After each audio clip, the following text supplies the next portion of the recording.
एक 20 साल की लड़की 7 महीने की प्रेग्नेंट और सिर्फ कुछ ही घंटों में उसकी और उसके पेट में पल रहे बच्चे की जिंदगी खत्म हो गई। आखिरी बार घर वालों ने फोन पर जो सुना वो था गड्ढा और गहरा खोदो। सवाल है, जिस इंसान को उसने अपना सब कुछ मान लिया वही उसका कातिल क्यों बन गया? उसने अपना नाम, धर्म, पहचान सब बदल कर उससे रिश्ता क्यों जोड़ा? और उस सुनसान रात में तीनों लोग मिलकर उस मासूम पर इतना बेरहम क्यों हो गए?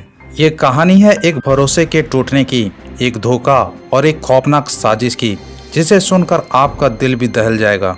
सोनिया दिल्ली की एक साधारण लड़की, लेकिन उसके सपने बेहद बड़े थे। बचपन से उसने अपने माँ बाप का संघर्ष देखा था। पापा पशुओं का चारा बेचते थे, माँ घर घर काम करती थी, घर किराए का था और पैसों की तंगी हमेशा साथ थी। 10वीं के बाद पढ़ाई छोड़नी पड़ी, लेकिन सपनों से समझौता नहीं किया। सोनिया का सपना था अपनी मेहनत से नाम और पैसा कमाना और अपने परिवार को गरीबी से बाहर निकालना। सोनिया ने अपने बचत से एक स्मार्टफोन खरीदा और सोशल मीडिया पर अपना सफर शुरू किया। इंस्टाग्राम पर रोज रील बनाती, कभी मोहल्ले में, कभी दिल्ली के मशहूर इलाकों में। धीरे धीरे 7,000 से ज़्यादा फॉलोवर्स हो गए। सोनिया को यकीन हो गया था कि अगर वो लगातार मेहनत करते रहे तो एक दिन ब्रांड डील्स और पेड प्रमोशन मिलने लगेंगे। इसी दौरान उसकी जिंदगी में आया एक लड़का, जिसे वो प्यार से भूत कहती थी। असल में उसने अपना नाम संजू बताया था। दोनों की दोस्ती प्यार में बदल गई।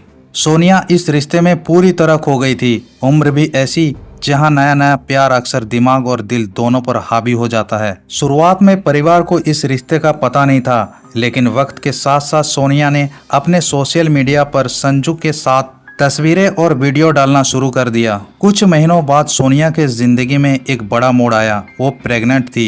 सिर्फ 20 साल की उम्र में शादी से पहले मां बनने वाली थी। घर वालों के लिए ये एक सदमा था, लेकिन सोनिया ने साफ कह दिया कि ये बच्चा उसी का है और वो संजू के साथ ही जिंदगी बिताना चाहती है। धीरे धीरे परिवार ने भी रिश्ते को स्वीकार कर लिया।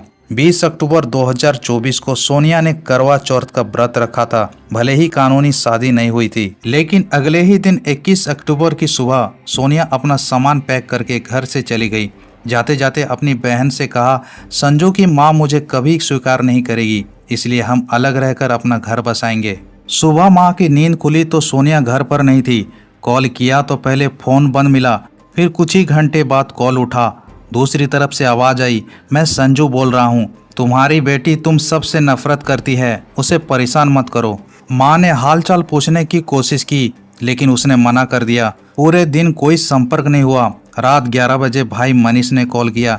इस बार भी वही आवाज मिला, लेकिन बैकग्राउंड में कुछ अजीब सा आवाज थी, जैसे कुछ लोग मौजूद हो। फिर मनीष ने सुना, गड्ढा और गहरा खोदो। घर वालों को अनहोनी का शक हुआ, लेकिन जब पुलिस के पास गए तो जवाब मिला, दोनों बालिग हैं, अपनी मर्जी से गए हैं, हम कुछ नहीं कर सकते। निराश होकर घर वालों ने खुद तलाश शुरू की। पता चला कि संजू का असली नाम सलीम है, जो हरियाणा से है और मोहल्ले में किराए पर रह रहा था। सलीम के परिवार ने कहा, हमें उससे बेदखल कर दिया है, उससे हमारा कोई संबंध नहीं। 23 अक्टूबर को पुलिस को एक बिना नंबर प्लेट की बाइक के साथ एक लड़का मिला। उसके पास सोनिया और उसके पिता के आधार कार्ड मिले। ये वही सलीम था। पूछताछ में सलीम ने पहले टालने की कोशिश की, लेकिन पुलिस की सख्ती के बाद वो सच सामने आया। 21 अक्टूबर को सोनिया को लेकर वो बहादुरगढ़ रोहतक हाईवे से होते हुए अपने दो दोस्त पंकज और ऋतिक के साथ निकला। रास्ते में सोनिया ने शादी की बात की, लेकिन सलीम शादी के लिए तैयार नहीं था। सोनिया सब कुछ छोड़कर उसके साथ घर बसाने आई थी, लेकिन सलीम का इरादा कुछ अलग ही था। उसने रात में झगड़ा खत्म करने के लिए शादी का वादा किया और सभी ने रोहतक में पार्टी की, दारू पिए। फिर देर रात वो रोहतक से 20 किलोमीटर दूर मदीना गांव के पास एक सुनसान जगह पहुंचे। वहां तीनों मिलकर 7 महीने की प्रेग्नेंट सोनिया को बेरहमी से पीटा और फिर चार्जर के तार से गला घोंटा और 4 फीट गहरे गड्ढे में दफना दिया। ये वही वक्त था जब मनीष ने फोन किया था और गड्ढे खोदने की बात सुनी थी। इसके बाद सलीम ने कबूल किया कि उसने अपना नाम बदलकर, हाथ में कड़ा पहनकर, माथे पर टीका लगाकर, हिंदू त्योहार मनाकर सोनिया को धोखा दिया था। उसकी मंशा सिर्फ शारीरिक संबंध मनाने की थी। आज सलीम और उसके साथी जेल में हैं। सोनिया और उसका बच्चा अब इस दुनिया में नहीं है। इस क्राइम से हमें यह समझ में आता है कि प्यार में भरोसा जरूरी है, लेकिन आंख मूंद कर नहीं। आज के दौर में नकली चेहरे असली चेहरे से ज़्यादा हैं। किसी को समझने में वक्त लें, क्योंकि गलत इंसान को सही मान लेने की कीमत जिंदगी भी हो सकती है। दोस्तों, आपकी क्या राय है, हमें कमेंट करके ज़रूर बताएं और ऐसे ही सच्ची क्राइम वीडियो देखने के लिए हमारे चैनल को सब्सक्राइब करना मत भूलिए।